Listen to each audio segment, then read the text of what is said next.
नमस्कार, आपका स्वागत है फटाफट खबरों में। मैं हूं आपके साथ रुचिका जसवाल। आज हम लेकर आए हैं उत्तराखंड के हर छोटे बड़े शहर की सबसे तेज और ताजा खबरें। तो चैनल को सब्सक्राइब कीजिए और वीडियो कहां से देख रहे हैं कमेंट बॉक्स में जरूर बताएं।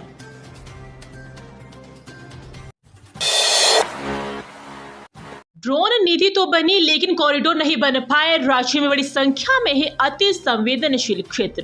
प्रदेश में ड्रोन को बढ़ावा देने के लिए ड्रोन नीति तो बन गई।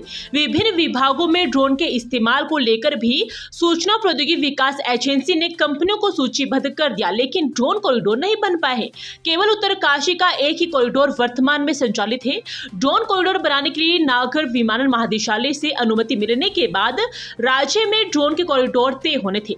सभी जिलों में ड्रोन संचालन के लिए जो कॉरिडोर बनेंगे उन्हें आपस में लिंक किया जाना था। इसके बाद प्रदेश में ड्रोन के समर्पित रास्तों का पूरा नेटवर्क तैयार होना था। ड्रोन कॉरिडोर बनाने के पीछे एक मकसद यह भी था कि इससे ऐसे रास्ते तैयार किए जाए जो हवाई सेवाओं को बाधित न करे। करीब 2 साल से ड्रोन कॉरिडोर की दिशा में कोई कदम नहीं बढ़ पाया है। तिथि घोषित 17 अक्टूबर को इस समय शीतकाल के लिए बंद होंगे चतुर्थ केदार रुद्रनाथ मंदिर के कपाट। चतुर्थ केदार रुद्रनाथ मंदिर के कपाट बंद होने की तिथि घोषित कर दी गई है। आगामी 17 अक्टूबर को कार्तिक संक्रांति के दिन रुद्रनाथ मंदिर के कपाट शीतकाल के लिए बंद कर दिए जाएंगे। उसी दिन रुद्रनाथ की विग्रह डोली पितृधार, पन्नार, लवीठी बुग्याल और गवाड़ गांव में जाख देवता के मंदिर से होते हुए सूर्यास्त होने से पहले शीतकालीन गति स्थल गोपीनाथ मंदिर पहुंचेगी। भगवान रुद्रनाथ को लगने वाला राजभोग लवीठी बुग्याल में लगाया जाएगा। क्रिकेट के प्रति जुनून और समर्पण ने दिलाई स्नेह राणा को मंजिल। एक टेस्ट में 10 विकेट लेने वाली है पहली स्पिनर। जिस उम्र में बच्चे खिलौनों से दोस्ती करते हैं उस उम्र में स्नेह ने क्रिकेट से दोस्ती कर ली थी। बचपन में गांव के लड़कों के साथ गली के क्रिकेट से शुरू हुआ यह सफर आज स्नेह की पहचान बन गया है। कोच नरेंद्र शाह और किरण शाह के कहने पर पिता भगवान सिंह राणा ने 9 साल की उम्र में देहरादून के लिटिल मास्टर क्रिकेटर क्लब में स्नेह को प्रवेश दिलाया। यहां से कोच नरेंद्र शाह के निर्देशन में स्नेह के प्रोफेशनल क्रिकेट खेलने की शुरुआत हुई। स्नेह टेस्ट क्रिकेट में 10 विकेट लेने वाली भारत की पहली महिला स्पिनर है।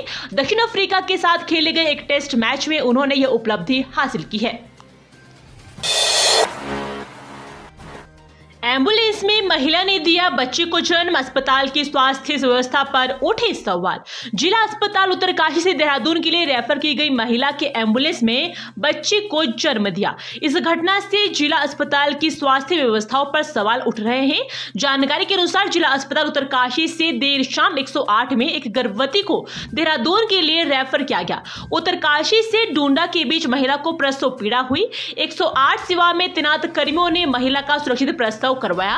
जच्चा बच्चा दोनों सुरक्षित है। बुधवार को भटवाड़ी विकासखंड के गोरशाली गांव की 21 वर्षीय गर्भवती सुषमा को प्रसव पीड़ा हुई। 24 साल में 495 योजनाएं हैं काम की। धामी सरकार ने छांटी 368 जो सिर्फ नाम की रह गई।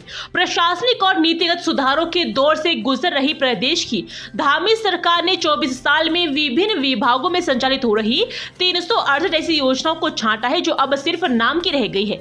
काम के बनाने के लिए या तो ये योजना एक दूसरे में मर्ज होगी या फिर इन पर हमेशा के लिए ताला लगाना होगा। नियोजन विभाग की पहल पर राष्ट्रीय वित्त प्रबंधन संस्थान को राज्य सरकार के 43 विभागों में संचालित हो रही 863 योजनाओं को छांटने का काम दिया गया था।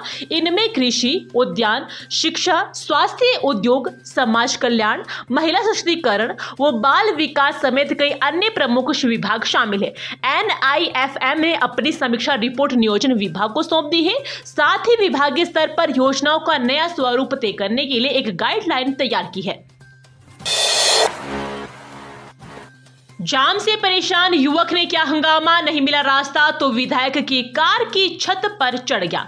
नवरात्र के पहले दिन बड़ी संख्या में सुबह से ही श्रद्धालु पूजा अर्चना व स्नान के लिए त्रिवेणी घाट पहुंचना शुरू हो गए, जिससे यहां जाम की स्थिति बनी रही। भीड़ के बावजूद पुलिस ने यहां चौपहिया वाहनों की आवाजाही प्रतिबंधित नहीं की थी। भीड़ भाड़ के बीच वाहनों की आवाजाही से यहां जाम की स्थिति बनी रही। स्थिति यह भी थी कि पैदल भी लोग आगे नहीं बढ़ पा रहे थे। करीब करीब 8:30 बजे जाम से परेशान एक युवक ने यहां हंगामा शुरू कर दिया। युवक इस दौरान यहां से गुजर रहे एक वाहन की छत पर चढ़ गया। नहीं थमेंगे महिलाओं के कदम, बच्चे सरकार संभालेगी। अब यहां क्रेश की सुविधा मिलने से बड़ी राहत। घर में बच्चों की देखभाल की जिम्मेदारी के चलते महिलाएं नौकरी या व्यवसाय करना तो दूर, महज आधे 1 घंटे के लिए बाजार तक नहीं जा पाती है। ऐसी महिलाओं के लिए नवरात्रों के मौके पर विशेष उपहार मिलने जा रहा है। महिला सशक्तिकरण एवं बाल विकास विभाग 5 अक्टूबर को हरिद्वार और सेलाकुई में आंगनबाड़ी क्रम क्रेश की शुरुआत करने जा रहा है, जहां सुबह से शाम तक किसी भी समय कितनी भी देर 6 महीने से लेकर 6 साल तक के बच्चों को छोड़कर बेफिक्र जाया जा सकता है, वो भी बिल्कुल निःशुल्क। इन पालना केंद्रों पर बच्चों के लिए 3 समय का आहार, सोने की व्यवस्था, खिलौने, झूले, शिशुओं व बच्चों के लिए शौचालय आदि सुविधाएं मिलेगी। जरूरत पड़ने पर कपड़े और डायपर तक देने की व्यवस्था है। पेयजल निगम के हरिद्वार और दून ऑफिस पहुंची विजिलेंस सेवानिवृत्त एमएड के खिलाफ चल रही जांच। पेयजल निगम के हरिद्वार और देहरादून ऑफिस में विजिलेंस की टीम पहुंची। सेवानिवृत्त एमएड मदन सिंह के विजिलेंस में जांच चल रही है। हाई कोर्ट के आदेश पर विजिलेंस ने जांच शुरू की थी। अधिकारियों ने बताया कि दोनों जगह टीम कागजात लेने पहुंची है।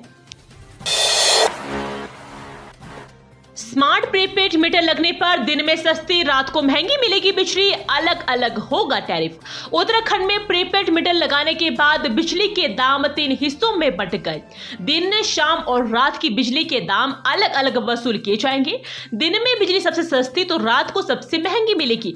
प्रदेश भर में 16 लाख घरों पर प्रीपेड बिजली मीटर लगाने का काम जल्द ही शुरू होने जा रहा है। यूपी सेल मुख्यालय में इसके कंट्रोल रूम स्थापित हो चुके हैं। ट्रांसफार्मरों पर स्मार्ट मीटर लगाने का काम अंतिम चरण में है। इस बीच उपभोक्ताओं के लिए राहत भरी खबर यह है कि उन्हें पूरे 24 घंटे का बिजली का दाम एक जैसा ही नहीं देना होगा, क्योंकि दिन में यूपीसीएल सौर ऊर्जा खरीदता है, जो कि 2 से ₹2.5 प्रति यूनिट मिलती है। लिहाजा दिन में उपभोक्ताओं को इसी हिसाब से सस्ती बिजली मिलेगी। उत्तराखंड के सरकारी भवनों में 2026 तक 60 मेगावाट के सोलर पावर प्लांट, बचेगा खर्च।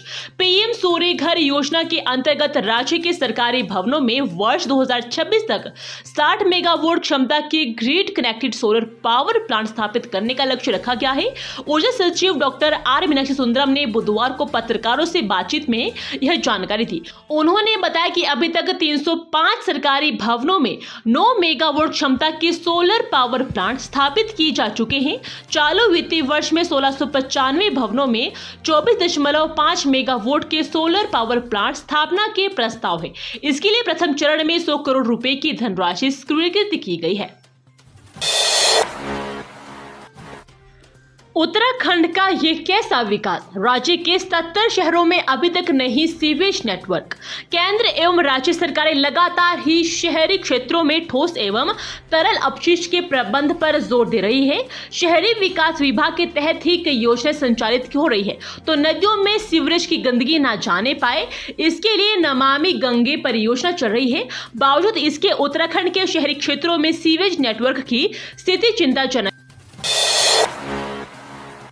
रिश्ते हुए तार 13 वर्षीय बहन से फुफेरे भाई ने किया दुष्कर्म, 5 माह की गर्भवती हुई बालिका। डीडीहाट तहसील क्षेत्र के अंतर्गत रिश्तों को शर्मसार करने वाली सनसनीखेज घटना सामने आई है, जहां 13 वर्षीय नाबालिग बालिका के साथ उसके ही फुफेरे भाई ने दुष्कर्म किया। बालिका 5 माह की गर्भवती हो गई। आरोपित के विरुद्ध पॉक्सो समेत विभिन्न धाराओं में मुकदमा दर्ज कर लिया गया है। डीडीहाट तहसील क्षेत्र के गांव की 13 वर्षीय बालिका बीते शनिवार को रोज की तरह स्कूल गई हुई थी। इस बीच उसे अचानक ही उल्टी होने लगी। सूचना पर मौके पर पहुंचे स्वजन उसे तत्काल थल क्षेत्र अंतर्गत गोचर अस्पताल लेकर गए, जहां स्वास्थ्य परीक्षण के दौरान उसके पेट में 5 माह का गर्भ ठहरने की बात सामने आई। यह बात सुनकर स्वजन के होश उड़ गए। कार खाई में गिरी, कोऑपरेटिव सचिव समेत 2 की मौत। संगला कोटी जेखाल मोटर मार्ग पर हुआ हादसा। चोबटा खाल तहसील के पोखड़ा ब्लॉक क्षेत्र अंतर्गत संगला कोटी जेखाल मोटर मार्ग पर एक अल्टो कार के खाई में गिरने से उसमें सवार कोऑपरेटिव सचिव समेत एक ही गांव के 2 लोगों की मौत हो गई। सूचना पर मौके पर पहुंची राजस्व पुलिस ने पंचनामा भरकर शवों को पोस्टमार्टम के लिए पौड़ी भेज दिया। दुर्घटना के बाद से मृतकों के गांव में मातम पसरा हुआ है। ये थी आज की फटाफट खबरें। हम मिलेंगे अगले बुलेटिन में, तब तक के लिए धन्यवाद। जय हिंद।